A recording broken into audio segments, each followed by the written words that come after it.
গাছের মেহেন্দি পাতা দিতে কে কে পছন্দ করেন? আমার কাছে তো বেশ ভালো লাগে। হয় হাতে দেব, না হয় মাথায়। আমার দিতেই হবে। মানে হাতে উঠতে না উঠতেই আমার আবার হাতে মেহেদি পড়তেই হবে। গাছের এই পাতা বেটে নখে যে মেহেদিটা লাগায় আমার কাছে খুব ভালো লাগে। আমি তো সবসময় এই গাছের পাতা ছিঁড়ে বেটে সেটা হাতে দিব। তো হাতেরটা উঠতে না উঠতে আমার আবার দিতে হবে। আমার খুব ভালো লাগে। আমাদের একটা মেহেন্দি গাছ ছিল, তো গাছটা এত পরিমাণে লম্বা, শুধু লম্বাই হতে থাকে। মানে গাছের পাতা পারবো এরকম কোনো কায়দা নেই। তারপরে বাবা কী করলো, বাবা সেই গাছটাকে একদম মাথা থেকে কেটে ফেলেছে। এখন গাছের মাথায় তো অনেক পাতা ছিল, 2 বোন মিলে সমস্ত পাতাগুলো ছেড়েছি। মাশাআল্লাহ অনেকগুলো পাতাই হয়েছে। তো ভাবছি এগুলো মাথায় দেব আর হাতে দেব। তো বেটে তো আমার হাতে একদম লাল হয়ে গেছে। তো আমার নখেরও মেহেদি নাই, একদম খালি সাদা নখ, আমার কাছে ভালো লাগে না। তো এখানে একটু সাবান নিয়েছি, চুন নিয়েছি, মেহেদি পাতা বেটে নিয়েছি এবং একটা কেনা মেহেদিও নিয়েছি।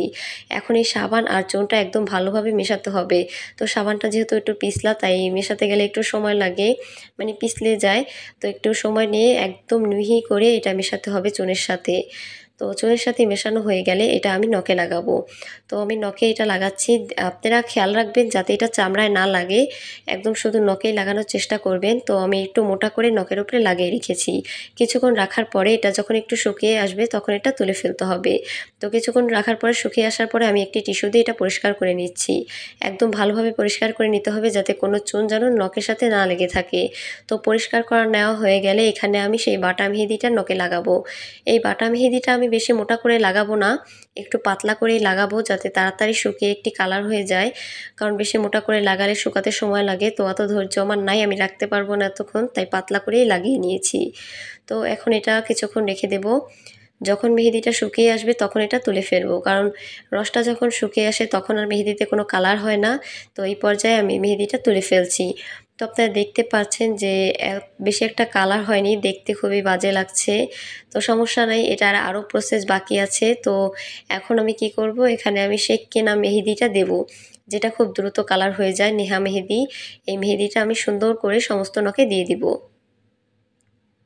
তো আমার দেওয়া হয়ে গেছে, আমি খুব সুন্দরভাবে আমার নখে লাগিয়েছি। এখন অপেক্ষা করব কিছুক্ষণের জন্য। এটা অতিরিক্ত সময় নিয়ে রাখার দরকার নেই, তাহলে একদম কালো হয়ে যাবে, দেখতে বাজে লাগবে। তো কিছুক্ষণ রাখার পরে এটা আমি তুলে ফেলছি যাতে একটা লাল খয়েরি কালার হয়, এরকমভাবে আমি এটা পছন্দ করি, তাই বেশি গাঢ় করিনি। তো এই পর্যায়ে একটু ভালোভাবে এটা তুলে ফেলতে হবে। দেখতে পাচ্ছেন এটা তুলতে গিয়ে আমার যেখানে লেগেছে সেখানেই লাল হয়ে গেছে, দেখতে খুবই বাজে লাগছে। তো এটা সাবধানে তোলার চেষ্টা করবেন। পানি দিয়ে ধুয়ে ফেললে দেখা যাচ্ছে যে কালারটা চলে যায়, তাই টিস্যু দিয়ে আমি এটা মুছে নিয়েছি। তো তারপরে এখানে আমি আবার সেই বাটা মেহেদিটা লাগিয়েছি। এখন অপেক্ষা করব আবার শুকিয়ে আসার জন্য। তো শুকিয়ে গেলে উঠিয়ে ফেলেছি। এখন দেখতে পাচ্ছেন এটার ফাইনাল লুক, মাশাআল্লাহ কি সুন্দর একটা কালার এসেছে। এই কালারটা কিন্তু যতই পানিতে মানে পানিতে হাত দিয়ে কাজ করেন না কেন, এই কালারটা উঠবে না, অনেক দিন থাকবে এটার স্থায়িত্ব। একদম মানে যতদিন মেহেদিটা থাকে ততদিন এই কালারটা এক সেমভাবেই থাকে।